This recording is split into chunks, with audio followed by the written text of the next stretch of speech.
So we collected the over 60,000 Chip-seq data and DNA profile from public deposit data sets into scStrong-DB. And we also have this toolkit called scStrong toolkit to do some analysis with the public data. For example, if you input a gene, and it can tell you which TF binds to that gene.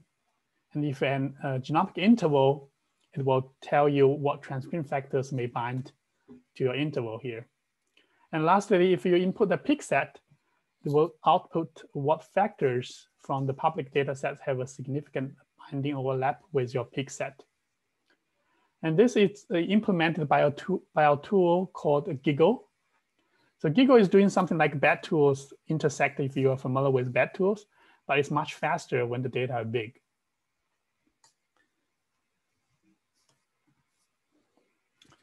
We can apply it to single cell ATAC-seq differential peaks in a cluster.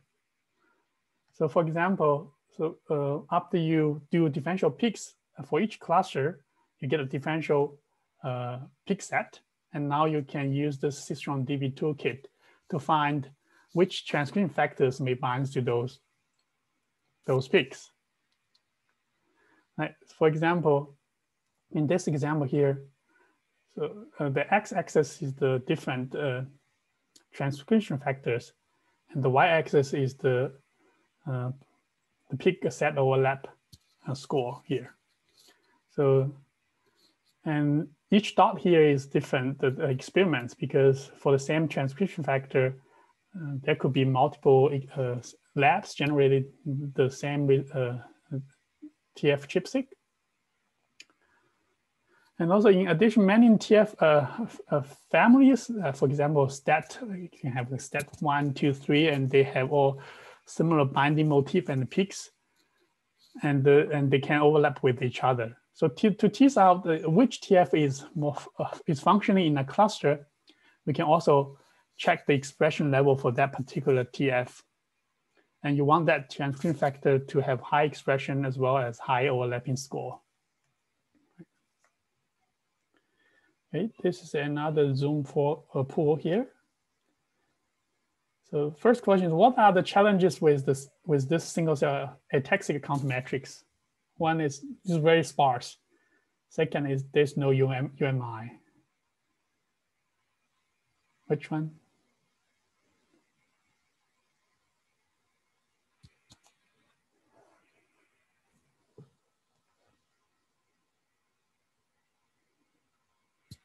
Okay, I see some people answered. Yeah, I think the challenge here is really sparse. As I showed you, it's sparser than single cell RNA-seq matrix. There's no UMI, but that's fine because we can computationally flag the reads that the pieces are duplicates.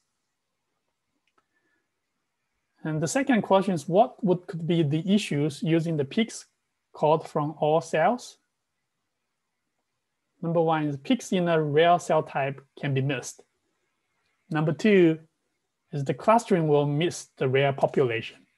Which one do you think is the issue using peaks called from the pseudobulk with all the cells? Okay.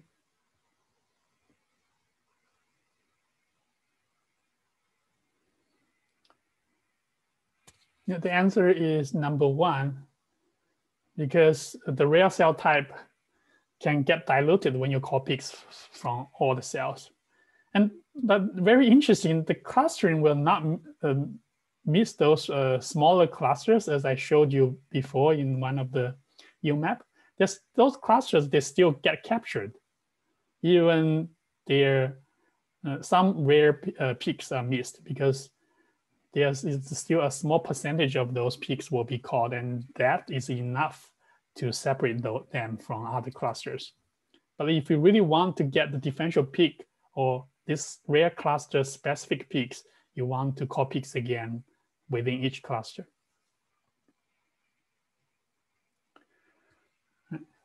And the next step is to do cell type annotation. Cell type annotation is still an unsolved problem. And the studies have shown like single-cell RNA-seq is still the best to define relevant cell types. It's simply because we know which genes are specifying which cell type, right? But how to annotate cell types from single-cell ATAC-seq data is even harder, because with single-cell ATAC-seq data, what we get is the peak by cell matrix. And to interpret the epigenome, as I said, it should be in the context of the gene expression level. So in order to transfer the single-cell RNA-seq information to single-cell ATAC-seq data, one needs to convert the peak by cell matrix to a gene by cell matrix, just like single-cell RNA-seq. So in other words, how to approximate RNA expression level by the chromatin accessibility. How to do it? It turns out to be a hard problem too, because we know promoter openness is not a good proxy for gene expression. For example, in stem cells, promoters can open and poised to express, but not undergo a productive transcription. And RNA polymerase II can bind to the promoter, but store there and do not undergo productive elongation. And in previous Chip-seq lecture, I believe you also learned the bivalent promoters in embryonic stem cells. So those promoters are poised to be active, but they're not active. But on the other hand, the distal enhancers can have also a big effect on the gene regulation. For example, the well-known sonic hedgehog enhancer is located 2 megabase away. So how to do that?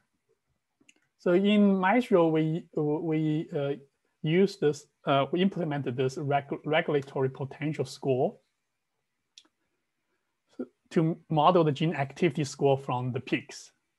So it uses an exponential decay model. So first we can define the decay distance, for example, 10 kb here. And for each gene, you can check the surrounding peaks. If it is allocated at this peak is allocated at the TSS, you give the regulatory potential score of 1. So if a peak is 10 kb far away from the TSS, and the regulatory potential will be 1/2, because this is the half decay distance. If it's 20 kb away, it will be 1/4. So what we do is to sum up all the peaks nearby and as the regulatory potential score for that gene. So all models are wrong, but some are useful. So this is the simple model that we use to model the gene activity score from single-cell ATAC-seq data. And after we convert this peak by cell count matrix to a gene by cell expression matrix, just similar to single-cell RNA-seq, using a regulatory potential score. So now you're ready to use CCA or canonical correlation analysis to combine these 2 metrics together. So CCA is a method similar to PCA. It was developed like in the 1930s to search for associations between 2 sets of continuous variables X and Y. So its goal is to find a linear projection of the first set of variable that maximally correlate with a linear projection of the second set of variable. So we can think of CCA as a generalization of PCA, where the variance we maximize is the covariance between the 2 matrices. And this is in Surratt. It performs a canonical correlation analysis followed by this L2 norm of the canonical correlation vectors. And then they project the data sets into a subspace defined by the shared correlation across different data sets. And then in the shared space, it identifies pair of the mutual nearest neighbor across the reference and the query cells. And this should represent the cells in a shared biological state across different data sets. In our case, it's single-cell RNA and single-cell ATAC. It can be also, a reference will be a single-cell RNA-seq, but the query can be also a single-cell RNA-seq. Let's say if you have a bigger reference with annotations, you want to annotate your smaller set of single-cell RNA-seq data set. Okay. Yeah, I believe in the previous machine learning lectures, you learned what is L2 norm and L1 norm, right? L2 norm is used in the ridge regression, and L1 norm is used in the lasso regression. So we compared the Maestro with other 3 methods to model the gene activity score. So for example, SRAT, it also has its own implementation of a gene activity score. It simply counts 2 kb upstream and 2 kb downstream of the gene body, and just sum up the ATAC-seq counts and use that to approximate the gene activity. And SNAP ATAC-seq calculates the gene accessibility only at the variable genes identified using single-cell RNA-seq dataset. And Cicero is another tool. It uses the co-accessibility between promoters and peaks. And we evaluated consistency between the gene regulatory activity from single-cell ATAC-seq after label transferring and the gene expression level from single-cell RNA-seq in the same cell type. So showing here. So as you can see, the correlation is not that great, and that's kind of expected. This single cell level is roughly like, but Maestro is kind of outperform other methods for all the clusters. And we also found, and after you perform CCA to do the label transferring, so each cell will get a prediction score just to say how confident this label transferring is. And we also found that the integration using our Maestro regulatory potential model has overall higher prediction score. Okay. And since the 10x released this multiome data, which simultaneously profile single-cell RNA-seq and single-cell ATAC-seq within the same cell, so we can use multiome data to evaluate the label transfer accuracy. This is the last exercise in homework 5. So for example, here, for multiome data, because we know the single-cell RNA and the single-cell ATAC-seq are performed on the same cell, right? So for single-cell RNA, so you can cluster all the cells and annotate them, okay, whether they are CD4 cells, CD8 cells, or NK cells. And for single-cell ATAC-seq, it undergoes its own analysis, okay, TF-IDF, PCA, then clustering, and then you can do label transferring, as I just mentioned. So you can borrow the cluster label from single-cell RNA to single-cell ATAC. So this is a label transfer. And for example, if you, because we know they are from the same cell, and you can check whether the annotation is correct or not. So for example, here, this single cell is annotated as CD4 in single cell RNA, also CD4 in single cell ATAC. So this is correct. But for cell 3 in single cell RNA is annotated as CD4 cells, but in single cell ATAC-seq, it's annotated as CD8 cells. So this is incorrect. So what you can do, you can just calculate the accuracy, the overall accuracy of the prediction. Right? And of course, you can also further separate them by clusters. So here is the cell type annotation from RNA, and this is the label transfer, the annotation from your ATAC-seq data. And usually those like distinct cell types, they have a really good label transferring. So for example, B cells, NK cells, they are quite distinct, and PDCs, so they have a relatively good label transfer accuracy. And as I mentioned, there's a prediction score for each cell. And if you plot them as density, so for those correctly labeled transfer the cells, you can plot those distribution score. And for those incorrectly labeled transfer cells, you can also plot the density for the prediction score. And you see in general, those incorrectly labeled cells have lower prediction score. Right? This is the last question for your homework 5. Okay, one of the unique functions of Maestro is the ability to identify important transcription regulators for both single-cell RNA-seq and single-cell ATAC-seq. I believe you all used LISA before in your previous homework. So we can use LISA to identify TFs that regulate a list of given genes by using public data sets we collected in StrongDB. And LISA builds an epigenetic model based on a list of cluster-specific genes and find factors whose binding sites are most likely to regulate these regions. Right. So now for each cluster, you can have a cluster-specific gene, and you can just input that gene list into LISA.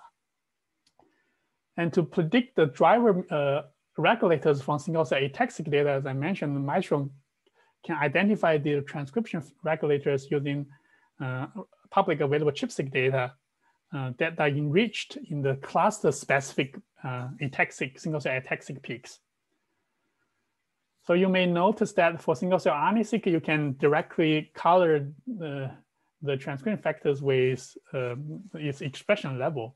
So you want those transcription factors to have a high expression level as well, in addition to higher overlapping of that public data sets.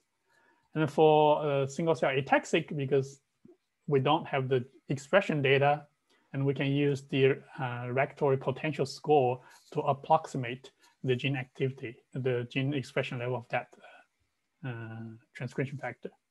And in this example, Maestro identifies, let's say, SPI1 or PU.1C, BP alpha and beta, and FLI1 as the top enriched regulators in the PBMC CD14 monocytes, in both the single-cell RNA-seq data and the single-cell ATAC-seq data.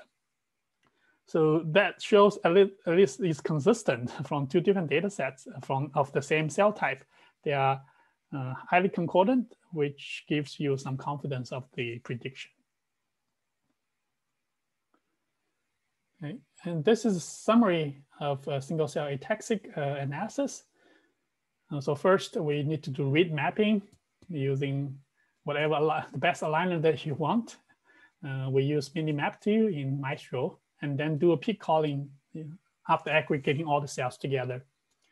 And we also want to do a quality control at the sample level or at the cell level.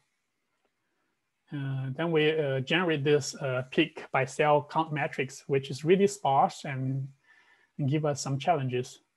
We can then do a clustering, or dimension reduction, clustering, and visualization. And with after you cluster cells in different clusters, and you want to do differential peaks and annotate them each cluster with a master transcription factor. Also, we can use this regulatory potential score as a proxy for the gene expression level, so that you can integrate the single cell ATAC-seq data and single cell RNA-seq data. And you can label transfer the cell type ID from the single cell RNA-seq data to the single cell ATAC-seq data. Of course, you can also identify driver transcription factors in each TF using GIGO. I would say both technologies and computational methods are still fast evolving. There are so many exciting developments that are going on. So in the last slide, I just want to summarize some other single cell related areas that are under fast development. So for now, we only covered single cell RNA-seq and single cell ATAC-seq, but there are other single cell assays that is available now. So for example, you can do single cell Chip-seq. You can do a single cell like DNA methylation or single cell DNA sequence into co-mutations. You can also do site-seq to interrogate the protein, cell surface proteins. And what's really exciting is that now you can do this multi-omics thing, right? For example, I just mentioned for the multiome data, we can simultaneously profile single-cell RNA and single-cell ATAC within the same cell. And there are even assays to do single-cell RNA, single-cell ATAC-seq, and single-cell DNA methylation within the same cell. But of course, the caveat is that when you have multiple assays carried on within a single cell, the data quality may not as good. So there's just some caveats. So, and only when you play with the data, you know how good the quality of the data are. And the other really interesting thing or advance of the technology is called spatial transcriptomics, which was highlighted as the year of the technology in 2020 in Nature Biotech. And there are many methods that are available now. So for example, Merfish, this is developed at Harvard in Xiaowei Zhuang's lab, and my previous advisor, Catherine Dulac, also worked with them using this method to profile mouse brain to classify the cell types in the mouse brain. And what this technology is cool is because not only you get the gene expression level, you also get the spatial information of those cells. And we know the spatial information of each cell can play an important role as well. And also this single cell DNA sequencing data can be used to trace data. For example, in cancer research, you want to trace the clone mutation just based on mutation, then you trace the clonal evolution. But that can be really challenging too, because you only have a single cell, you only have like 2 copies of DNA, right? Just like single cell ATAC-seq. And the calling mutation could be really challenging because you need to differentiate whether it's a real mutation or it's just a sequencing error, right? So with all those available tools, assays, single cell related assays available, we can do many things. We can define cell types, and we can define the trajectory. And now we also have the spatial information. We can reconstruct the spatial information in the original tissue. And those are really exciting. So we can also study different cell state. As I mentioned, the cell types may not necessarily be just discrete cell types like here. It could be just continuous phenotype. So it can, so the cells, we call it as a cell state, not necessarily cell type. So yeah, this is a single cell still is a really exciting field. If you have a chance, I would encourage you to study. Okay, finally, I want to thank Shirley for your invitation and your guidance. And Gali Bai, who is the associate computational biology, who made homework 5. It took us a lot of effort to make it. So I hope you enjoyed homework 5 and don't complain a lot. And also other co-authors for the Maestrom paper, and Luca, he's also a professor at Harvard. And we cited some of their papers. And I have some reference for just bulk ATAC-seq and single cell ATAC-seq here in the last slides. And if you want to read more, you can go and read more. And this concludes my presentation today. Thank you very much.